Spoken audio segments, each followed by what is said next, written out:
एक breaking news आहे पुण्यातून। पुण्यातल्या स्फोटानंतर एक धक्कादायक बाब समोर आली आहे। स्फोट झालेल्या ठिकाणी सीसीटीव्ही कॅमेरेज बंद असल्याचं उघड झालंय। देना बँक आणि गरवारे परिसरातले सर्व सीसीटीव्ही कॅमेरे बंद असल्याचं समोर येत आहे। जर्मन बेकरी बॉम्ब स्फोटानंतर पुणेकरांच्या सुरक्षेसाठी महापालिकेनं शहरात 70 सीसीटीव्ही कॅमेरे बसवले होते।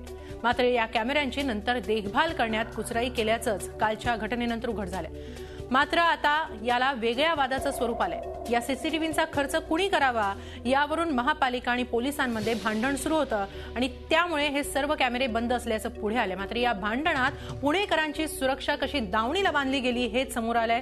पुणे स्फोटानंतर ही धक्कादायक बाब उघड होतेय। ज्या परिसरात ज्या जंगली महाराज रस्त्यावर हे बॉम्बस्फोट झाले त्या सगळ्या परिसरातले सीसीटीव्ही कॅमेरे बंद असल्याचं समोर येत आहे। देना बँक गरवारी परिसरातले हे सीसीटीव्ही बंद होते। या संदर्भात पुण्याचे भाजप शहराध्यक्ष विकास मटकरी यांच्याशी आमचे प्रतिनिधी कैलास पुरी यांनी केलेली ही बातचीत। साखळी स्फोटाने पुन्हा हादरल्यानंतर या संबंधीचे पुरावे गोळा करण्याचं काम पोलीस करतायत। मात्र यातील एक महत्त्वाचा मुद्दा ठरणार आहे ते म्हणजे सीसीटीव्ही फुटेज।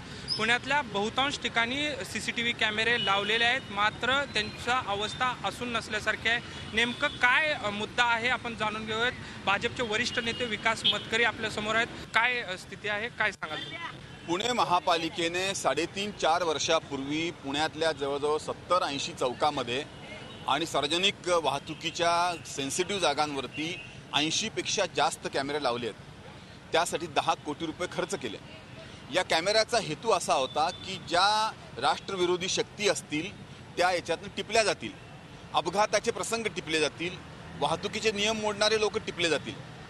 परंतु कॅमेरे लावल्यानंतर या कॅमेऱ्याचं फुटेज, या कॅमेऱ्याचं जे की रेकॉर्डिंग आहे ते कोणी बघायचं, त्याच्यासाठी एजन्सी कोणी नेमायची, त्या एजन्सीला बिल कोणी द्यायचं, या भांडणामध्ये पुणे महापालिका आणि पुणे पोलीस हे रमले आणि प्रत्यक्ष कॅमेऱ्यांचा उपयोग केला गेला नाही। पुणेकरांचं जीवन, त्यांचं आयुष्य सगळ्यात महत्त्वाचं आहे, मात्र त्याच्याशी हा खेळ होतोय। काय, कोणाला दोषी धराल तुम्ही? मी याला पुणे महापालिकेचा सत्ताधारी पक्ष, प्रशासन, राज्याचे सत्ताधारी नेते, राज्याचं गृहमंत्रालय या सगळ्यांना दोषी समजतो। एकंदरीतच आपण पाहू शकताय की भाजपचे नेते आहेत ते स्पष्टपणे सत्ताधारी राष्ट्रवादी काँग्रेसवर आरोप करतायत। सीसीटीव्ही फुटेज मिळू शकलं असतं कॅमेरे जर चालू असते तर, मात्र केवळ प्रशासकीय टोलवाटोलीमुळं हे होऊ शकलेलं नाही। झी 24 ताससाठी व्हिडिओ जर्नलिस्ट अमोल धर्माधिकारीसह कैलास पुरी, पुणे।